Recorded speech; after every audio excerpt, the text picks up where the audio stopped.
केंद्रीय कर्मचारियों के लिए एक बड़ी खबर है। 8वां वेतन आयोग आने से पहले सरकार ये 10 साल पुराना नियम बदल सकती है।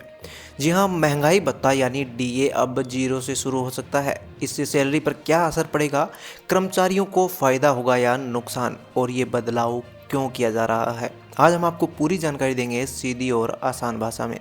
सबसे पहले समझते हैं कि वेतन आयोग होता क्या है। देखिए दोस्तों, हर 10 साल में सरकार एक नया पे कमीशन लाती है। इसका मकसद होता है सरकारी कर्मचारियों की सैलरी, भत्ते और पेंशन में बढ़ोतरी करना। अभी 7वां वेतन आयोग चल रहा है जो साल 2016 से लागू हुआ है। अब 8वां वेतन आयोग 1 जनवरी 2026 से लागू होने की चर्चा है। इसका असर देश भर के लाखों केंद्रीय कर्मचारियों और पेंशनर्स पर पड़ने वाला है। अब सवाल ये है कि ये जीरो डीए का मतलब क्या है। दरअसल जब भी महंगाई भत्ता तय होता है तो उसके लिए एक खास इंडेक्स इस्तेमाल होता है, AICPI-IW यानी consumer price index for industrial workers. इस इंडेक्स का एक बेस ईयर होता है। अभी डीए की गणना 2016 के बेस ईयर के आधार पर की जाती है, लेकिन 2026 से सरकार नया बेस ईयर लाने की तैयारी में है, यानी डीए की गिनती एकदम नए सिरे से होगी और इसे 0 से शुरू किया जाएगा। अब सवाल यह आता है कि बेस ईयर बदलने की ज़रूरत क्यों पड़ी।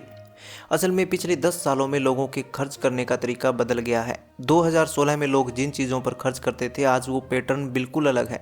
जैसे तब मोबाइल, इंटरनेट और डिजिटल गैजेट्स का खर्च कम था, लेकिन अब ये रोज़मर्रा की ज़िंदगी का हिस्सा बन चुके हैं।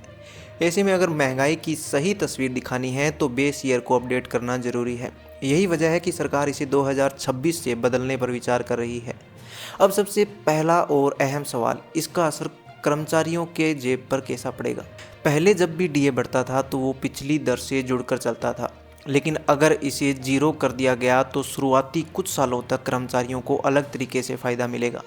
माना जा रहा है कि सरकार बेस ईयर बदलकर कर्मचारियों की सैलरी और भत्तों में और ज़्यादा पारदर्शिता लाना चाहती है। इसका मतलब है कि कर्मचारियों की सैलरी महंगाई के हिसाब से ज़्यादा सटीक तरीके से ज़्यादा होगी। कुछ एक्सपर्ट्स का मानना है कि शुरुआत में कर्मचारी थोड़ा कंफ्यूज होंगे, लेकिन लंबे समय में ये कदम उनके फ़ायदे में जा सकता है।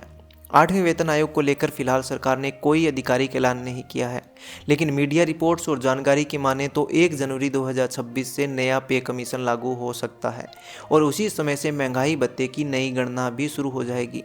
तो दोस्तों, साफ है कि 8वां वेतन आयोग ना सिर्फ सैलरी बढ़ाएगा बल्कि महंगाई भत्ते की गणना का पूरा तरीका बदल सकता है। डीए 0 से शुरू होगा और इसका सीधा असर लाखों कर्मचारियों की जेब पर पड़ेगा। अब सवाल आपसे है, क्या आपको लगता है कि ये नया नियम कर्मचारियों के लिए फ़ायदेमंद होगा या फिर परेशानी बढ़ाएगा? अपनी राय हमें कमेंट में ज़रूर बताइए। अगर वीडियो अच्छा लगा हो तो लाइक और शेयर ज़रूर करें और चैनल को सब्सक्राइब करना बिल्कुल भी ना भूलें।